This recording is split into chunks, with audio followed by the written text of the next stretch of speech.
আল্লাহ তাআলার মেহেরবানি আমরা এই অনুষ্ঠানে হাজির হয়েছি।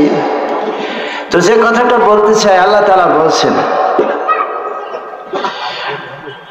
ইন্না আনজালনাহু ফি লাইলাতিল কদর ওয়া মা আদরাকা মা লাইলাতুল কদর লাইলাতুল কদরি খায়রুম মিন আলফি শাহর। সাদাকাল্লাহুল আযীম। আল্লাহ পাক কোরআনে কারীমের সূরা আল কদর, এটা আমাদের কাছে সবার পরিচিত একটা নাম। সূরা কদর আমাদের সবার কাছে পরিচিত নাম। আর যেহেতু রমজান মাস আসছে, যার কারণে এই কদর এটা আরো বেশি আমাদের কাছে পরিচিত হয়ে উঠবে। আল্লাহ রাব্বুল আলামিন তিনি বলছেন, নিশ্চয়ই আমি কদরের রাত্রে এই কোরআন শরীফ অবতীর্ণ করেছি, যা হাজার মাসের চাইতে উত্তম। আল্লাহ তাআলা বলছেন, এ রাত্রে ফেরেশতারা নাজিল হয়, আল্লাহর পক্ষ থেকে রহমত বরকত নাজিল হয়। এখন তেলাওয়াতকৃত আয়াত রমজানকে সামনে রেখে আমি করেছি। আর আপনারা জানেন যে কোরআন শরীফ এই পৃথিবীতে আসার কারণে, আল্লাহর পক্ষ থেকে আসমানি কিতাব আসার কারণে মানুষগুলো আজ মানুষ আছে। যদি আল্লাহর পক্ষ থেকে আসমানি কিতাব এবং নবী রাসূল পৃথিবীতে না আসতেন, তাহলে এই পৃথিবীতে অন্যান্য যে সমস্ত প্রাণী কুকুর বিড়াল, তাদের আচরণ যেরকম, ওর চাইতে ভিন্ন কিছু হইতো না মানুষের আচরণগুলো।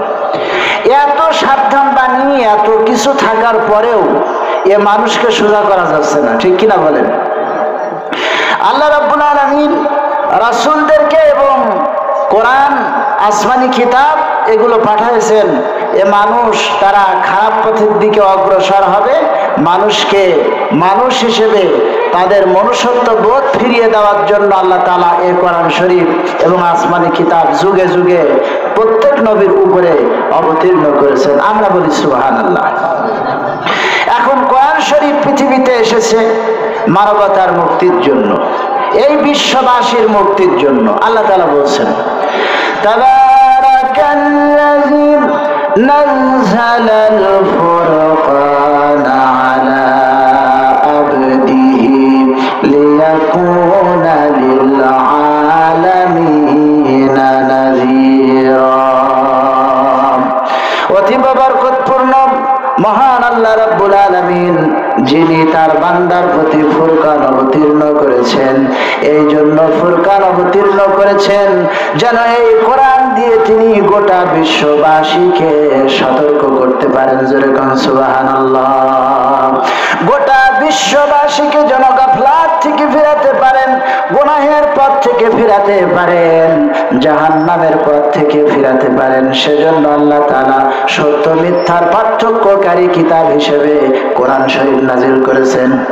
আবার আল্লাহ রাব্বুল আলামিন বলছেন, আলিফ লাম রা কিতাবুন আনজালনাহু ইলাইকা লিতুখরিজান নাসা মিনাল যুলুমাতি ইলান নূর। এ হচ্ছে একখানা কিতাব যা মুহাম্মদ সাল্লাল্লাহু আলাইহি ওয়াসাল্লামের প্রতি অবতীর্ণ করা হয়েছে। মুহাম্মদ সাল্লাল্লাহু আলাইহি ওয়াসাল্লামের দায়িত্ব হচ্ছে এই কিতাব দিয়ে গোটা পৃথিবীর সমস্ত মানুষকে অন্ধকার থেকে বের করে আলোর দিকে নিয়ে আসবে। সুবহানাল্লাহ। এই গোটা পৃথিবী ভরা অন্ধকার, অন্ধকার থেকে মানুষকে আলোর দিকে নিয়ে আসবেন কি দিয়ে? কোরআন দিয়ে। বলেন না কি দিয়ে? কোরআন দিয়ে।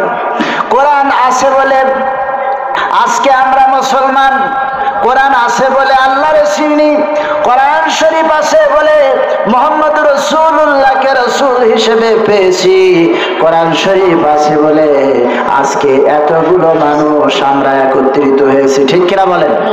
কোরআনে কারীমের এত বিশেষ মর্যাদা, বিশেষ গুরুত্ব যা আলোচনা করে শেষ করা যাবে না। আপনারা একটি মাস রোজা রাখবেন, এই তো মাঝখানে একটা দুইটা দিন গেলে পরেই পবিত্র রমজান আসতেছে। আপনারা পূর্ণাঙ্গ একটি মাস রোজা রাখবেন, ফরজ হয়েছে বান্দাদের উপরে একটি মাসের রোজা, কিন্তু রোজা আপনারা রাখবেন একটি মাস। তার কারণটা কি? এই জামানার আগে, মুহাম্মদ সাল্লাল্লাহু আলাইহি ওয়াসাল্লামের আগে পৃথিবীতে যত নবী এসেছিলেন সমস্ত নবীদের জামানায় রোজা ফরজ ছিল একদিন। কয়দিন? সেটা হচ্ছে মুহররমের রোজা। মুহররমের রোজা ফরজ ছিল, কিন্তু মুহাম্মদ রাসূলুল্লাহ সাল্লাল্লাহু আলাইহি ওয়াসাল্লাম কি আল্লাহ রাব্বুল আলামিন तमाम পৃথিবীর সমস্ত নবীদের মধ্য থেকে সর্বশ্রেষ্ঠ নবী হিসেবে পৃথিবীতে প্রেরণ করেছেন। আর সর্বশ্রেষ্ঠ নবী হওয়ার কারণে মুহাম্মদ রাসূলুল্লাহর প্রতি আল্লাহ রাব্বুল আলামিন সর্বশ্রেষ্ঠ কিতাব কোরআনে কারীম নাযিল করেছেন। কোন সুবহানাল্লাহ। রমজানের মর্যাদা বেড়েছে। শাহরু রমাদানাল্লাযী উনজিলা ফীহিল কুরআন। কোরআন শরীফ রমজান মাসে নাজিল হয়েছে। সুবহানাল্লাহ। কোরআন শরীফ রমজান মাসে নাজিল হয়েছে, তাই 30টা রোজা আল্লাহ পাক আপনার আমার জন্য কোরআনের সম্মানে ফরজ করে দিয়েছেন। কন্যা সুবহানাল্লাহ। এই রমজানের 30টা রোজা কেউ যদি ইহতিসাবের সাথে, ঈমানের সাথে, আল্লাহকে ভয় করে এই 30টা রোজা কেউ যদি রাখে, আল্লাহ রাব্বুল আলামিন কিয়ামতের দিন রায়্যান নামক দরজা দিয়ে আপনাকে আমাকে জান্নাতে প্রবেশ করার সুযোগ করে দিবেন। সুবহানাল্লাহি ওয়া বিহামদি, সুবহানাল্লাহি ওয়া বিহামদি। আর সর্বশেষ কথা হচ্ছে এই কদরের রাত হচ্ছে বরকতপূর্ণ, সেই রাতেই কোরআন শরীফ নাজিল হয়েছে। তার মর্যাদা এত বেশি, তাম পৃথিবীতে যত মানুষ আছে গুনাহ করে নিজেদের জীবনকে যদি ভরপুর করে ফেলে, আর কদরের রাত্রে যদি নিজের ভুল বুঝে আল্লাহর কাছে তওবা করে ফিরে আসে, আল্লাহ রাব্বুল আলামিনের হাবিব বলেন আল্লাহ পাক ওই ব্যক্তির তাম জিন্দেগীর সমস্ত ছোট বড় গুনাহ মাফ করে দেন। ওই লোকটি নবজাত শিশুর মতো নিষ্পাপ হয়ে যায়। কন্যা সুবহানাল্লাহ। সুতরাং রমজানের রোজা আমরা রাখবো ইনশাআল্লাহ। রমজানের ফরজ রোজা আমরা রাখবো, আর কদরের রাত তালাশ করবো রমজানের শেষ দশকে বেজে রাত্রিগুলোতে। আল্লাহ আমাদেরকে কবুল করুন, বলেন আমিন।